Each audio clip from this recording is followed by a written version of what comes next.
하나님 말씀에 대해서, 그러니까 그 축복에 대한 근거가 되는 것이 오늘 본문 말씀이에요. 이스라엘 민족들에게 하나님께서 허락하신 은혜와 축복이 있는데 그 근거 자체를 이야기하고 있는 대표적인 구절입니다. 그래서 이제 그 순종에 따른 축복을 28장을 통해서 이야기하는데요. 처음에 이제 그 2절부터 6절까지의 내용은 가정 생활 가운데서 가정을 통한 하나님의 축복을 이야기하고 있고, 말씀을 순종했을 때에 7절부터는 국가적으로 이제 하나님께서 축복하실 내용에 대해서 언급하고 있어요. 그래서 28장 1절에 보면 이제 내가 내 하나님 여호와의 말씀을 삼가 듣고 내가 오늘 내게 명령하는 모든 명령을 지켜 행하면 너를 세계 모든 민족 위에 뛰어나게 하실 것이라. 이 말씀 근거는 결국 하나님 말씀은 우리가 볼 때마다 하나님 자신이 말씀이에요. 성경 말씀을 지키라는 것은 말씀 자체가 하나님 자신이 된다는 거예요. 그러니까 우리들은 하나님 말씀에 대한 순종함의 모습이 있어져야 되는데, 그 순종함의 모습 자체는 어떤 자발적인 순종의 모습이 이제 중요하죠. 그런데 먼저는 근본적인 것 가운데서 하나님을 두려워하는 마음이 좀 있어야 돼요. 하도 이제 신약에 보면 하나님이 다 용서하신 하나님, 무슨 일을 하더라도 용서하시는 분, 심지어 예수님을 팔아먹은 그 부인에 썼던 제자도 용서한, 베드로를 이제 용서하셨던 그 주님, 그 용서하시는 주님에 대해서 보니까 하나님을 너무나도 너그럽게 여기거든요. 신구약의 하나님은 다른 하나님이 아니라 동일한 하나님이에요. 최소한 우리 그 죄된 본성은 하나님 형상에 대해서 조금 두려워하는 모습, 그러니까 현대 신앙인들 하나님 두려워하는 마음을 많이 잊어버렸어요. 너무나도 기쁘고 평안하고 무슨 일을 하더라도 내가 회개만 하면은 항상 그 성경에 나와 있는 탕자의 아버지처럼 항상 나를 지켜봐 주시는 그분.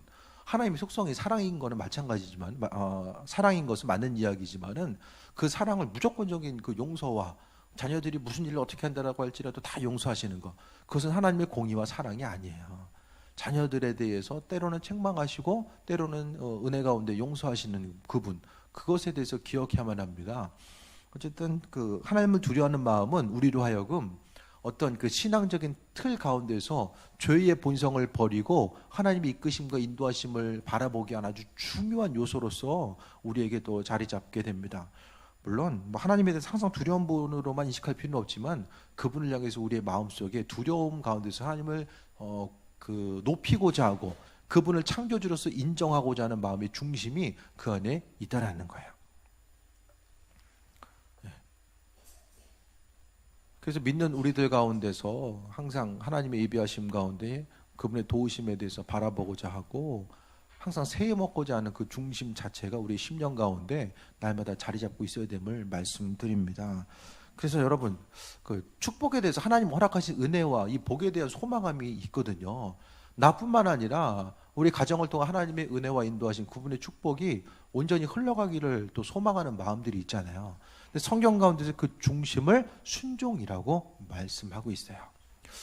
여러분, 하고 싶은 대로 신앙생활하면 어떻게 됩니까? 가장 중요한 거는 내 마음에 주님을 향한 열정과 소망함이 있어서 항상 주님을 바라보고자 하는 그 자율성, 자유로운 마음을 가지고 주님께 나아가는 것이 훨씬 더 중요해요. 그런데 신앙생활함에 있어서도 이제 아무것도 없는 상태, 하고 싶으면 하고 하기 싫으면 안 하는 상태가 있고요. 그 다음에는 뭐가 있냐면은 어떤 정해진 틀이 있어요. 그 틀 가운데선 하는 거예요. 틀이 정해져 있으니까 그 틀 가운데 정해진 건 하고 벗어나서는 또 안 해요. 어떤 틀 가운데서만 하는 신앙생활이 있고, 조금 더 중요한 신앙생활은 하나님 은혜 가운데 어떤 틀 때문에 내가 움직이고 나아가는 것이 아니라 정말 내 마음, 내 심령이 주님을 바라보고자 하고 그분의 도우심 가운데 나아가고자 하는 그 마음의 열정을 가지고 이야기하는 거예요. 그러니까 성경 말씀의 순종이라는 건 어떻게 생각하면은 신앙의 중심을 먼저 자리 잡고 만들어 나갈 수 있는 테두리 자체를 이야기하는 거죠. 여러분, 어떻게 이 신앙의 테두리를 갖고 계십니까?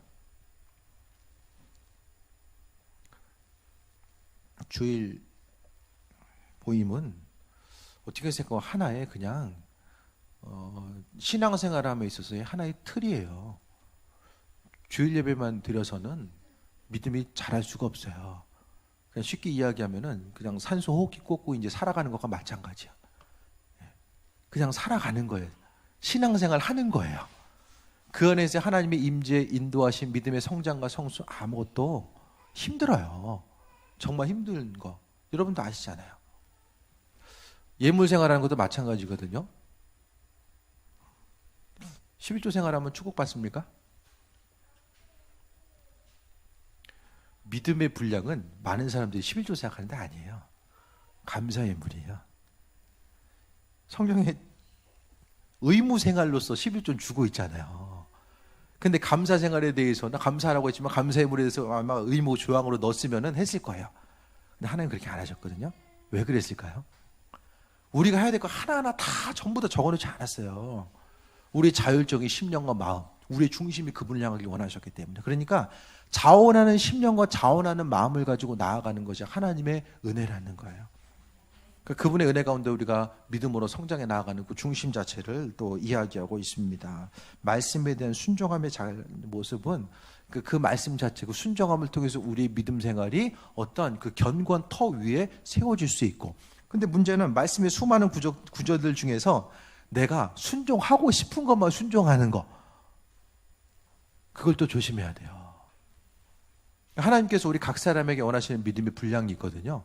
그러니까 그 가운데서 우리가 주님 원하시는 내 마음이 허락하시고 인도하심의 뜻을 따라서 우리가 순종하는 그 삶의 중심 자체를 말씀하고 있습니다. 순종하면은, 말씀에 순종하면 하나님께서 축복하시고 인도하신다라고 이야기하고 있어요. 그러니까 성경 말씀에 대한 순종 자체가 구절이 너무 많기 때문에 너무 포괄적인 것이 아니라 그 순간순간 하루의 삶을 통해서 큐티라든지 설교 말씀을 듣고 성경을 읽으면서 하나님께서 내 마음에 주신 것들을 붙잡고 그것에 대해서 순종하며 나아가는 그 부분에 대해서 이야기하는 거예요. 여러분 지금 마음이 어디가 있습니까? 지금 내 마음의 중심이 가 있는 것. 마지막 주 오후 예배 방학이니까 열심히 또 나름대로의 계획을 갖고 있는 분들도 있을지 모르겠지만은 이 신앙적인 틀 자체, 이걸 통해서 나아가는 것, 말씀에 대해서 순종하고자 하는 것, 그러니까 최소한의 하나님께서 말씀을 통해서 우리에게 허락하신 신앙의 틀 자체가 있어요. 그 부분에 대해서 믿음으로 반응하고 응답하며 나아가는 거죠. 순종하면 모든 민족에 뛰어나게 하실 것이고, 반대로 순종 안 하면은 내 인생 내가 책임지면서 사는 거예요. 내가 주께 순종한다는 것은 내 주제권, 그러니까 주인 되심을 그분으로 인정했기 때문에 그분께서 이제 내 삶의 주인 되셔서 내 앞날을 열어가시고 인도하심, 그 모든 것은 그분의 주권 가운데 있어요.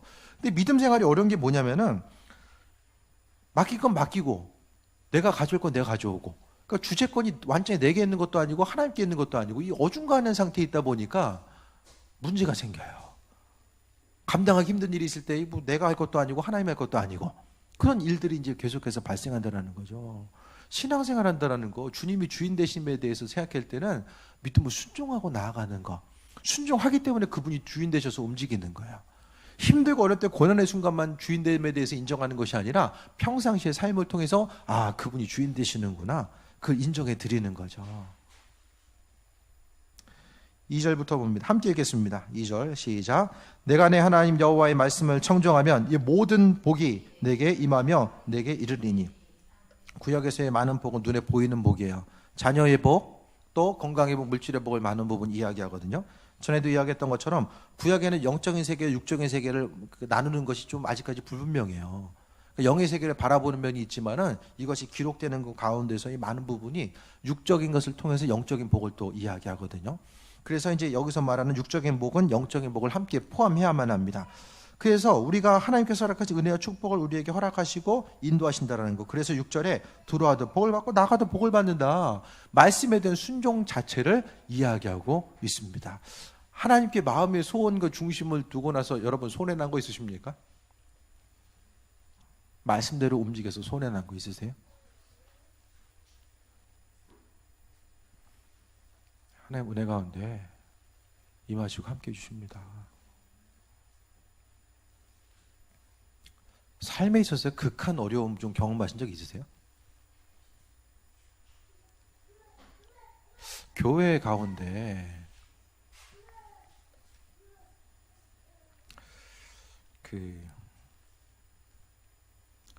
신앙생활을 하면서 이제 교회와 성도들의 삶이 같이 가요.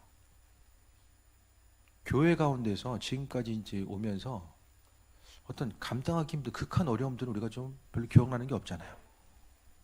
여러분의 삶의 여정 가운데서도 좀 어떠십니까? 극한 고난과 좀 어려움이 있으셨습니까? 교회랑 같이 가요. 신앙의 틀이. 그러니까 하나님 몸된 제단, 그러니까 다시 말씀드리면 예수님이 머리고 우리가 각 지체라고 이야기하잖아요. 교회의 머리 대신 그분이고 그 안에 지체가 다 여러분이거든요. 그 교회 몸된 성전, 하나님의 성전, 이 건물 이야기하는 것이 아니라 예수의 이름으로 모인, 예수님의 이름으로 모인 공동체는 주님과 우리가 하나거든요. 교회가 여러분이고 여러분이 교회인 거예요. 그러니까 교회 공동체를 위해서 우리가 기도하고 교회 부흥에서 힘쓰는 가운데서 여러분의 삶이 같이 성장해 나아가는 거죠. 그 믿음의 원리가 그 안에 분명하게 존재한다는 거예요. 그래서 믿는 자로서 우리들이 하나님 말씀대로 하나님 나라의 확장을 위해서 쓰임받고자 했을 때에 우리의 심령 자체가 우리의 삶의 모습이 더욱더 풍성함을 향해 나아가는 그 부분에 대해서 우리가 경험하게 됩니다. 믿는 자로서 우리의 삶은 하나님께서 들어가도 복을 받고 나가도 복을 받는다고 말씀하셨어요. 그렇기 때문에 그분의 도우심과 인도하심 가운데 우리가 세임 얻고 나아갈 수 있는 이 원리들이 존재한다는 것에 대해서 말씀드립니다. 앞으로의 삶의 여정 가운데 우리가 교회도 마찬가지고 여러분의 삶의 여정도 마찬가지거든요. 내가 내 생각 가지고 내 계획 가운데 움직이면은 뭔가를 좀 계속해서 해야 되는 그런 압박감이 다가와요. 뭔가 저축도 좀 더 해야 될 것 같고 자녀들도 좀 더 온전한 좀 다른 방향으로 어떻게 하면은 좀 더 세울 수 있을까 날마다 고민해야 될 것 같고 뭘 더 해야 되는 것이 또 압박감으로 다가오거든요. 교회도 이제 미래를 생각하면은 더 오르기 전에 뭐라도 하나 더 사놓는 게 좀 유리할 수도 있죠. 근데 하나님의 일, 그분의 모든 것을 주권으로 맡겨드리면은 그분께서 일하신 가운데 모든 것을 행하시고 함께 하신다는 거. 지금도 교회가 힘들고 어려운 시기를 보내고 있다고 하지만 존재하게 쓰임받는 교회들이 너무나 또 많이 있어요. 그러니까 교회 내부에만 시선을 두지 않고 외부로서 바라보고자 하는 또 하나님의 은혜 가운데 충만함을 통해서 나아가고자 하는 그 한 사람 한 사람을 통해서 하나님은 은혜 가운데 임하시고 함께 하신다는 것에 대해서 말씀드립니다. 믿는 자로서 복된 삶을 살아가는 것, 주님의 뜻과 예비하심이 있음에 대해서 다시 한번 기억하시고 하나님의 축복은 순종함을 통해서 온다라는 것, 이것은 기독교 역사 가운데서 계속해서 주어진 불변의 진리입니다. 하나님 축복은 순종하는데 순종하지 않으면은 그 주인됨을 인정하지 않기 때문에 은혜와 축복이 우리에게 올 수 없어요. 순종이라는 것은 예수님을 주인으로 인정하기 때문에 우리가 그것을 통해서 세임 먹고 나아가는 그 중심을 이루게 됨을 보게 됩니다. 이제 오늘로서 회기가 끝나죠. 다음 주 이제 12월 첫 주부터는 새로운 또 회기가 시작되게 되고 새로운 또 이제 내년에 대해서 바라보게 되는데 내년에 대한 기대함이 있으십니까? 여러분 인생 가운데?